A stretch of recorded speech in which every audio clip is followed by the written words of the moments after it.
Suku bunga BI diprediksi capai 5,25% hingga akhir tahun. Pada rapat Dewan Gubernur September 2022, BI mengumumkan kenaikan suku bunga acuan sebesar 50 basis poin ke level 4,25%.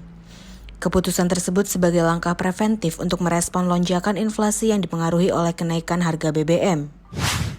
Beberapa ekonom memperkirakan Bank Indonesia akan menaikkan suku bunga acuan lebih lanjut hingga 100 basis poin pada kuartal 4 2022.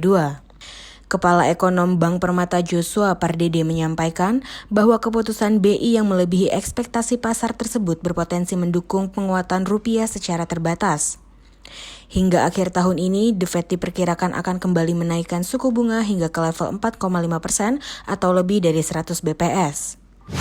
Sejalan dengan itu, Joshua memperkirakan BI akan kembali menaikkan suku bunga acuan pada rentang 75 sampai 100 BPS.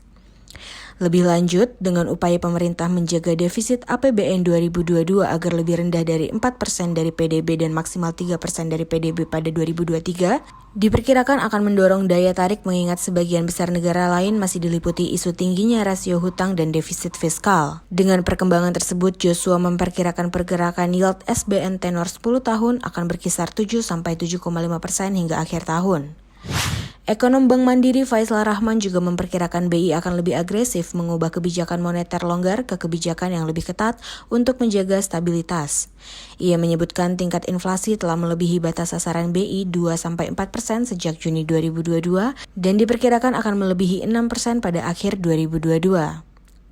Lonjakan inflasi tersebut disebabkan oleh menguatnya permintaan masyarakat juga sebagai imbas dari kenaikan harga BBM. Secara keseluruhan, ia memperkirakan BI akan menaikkan suku bunga acuan menjadi 5% hingga akhir 2022 dan naik menjadi 5,25% pada 2023.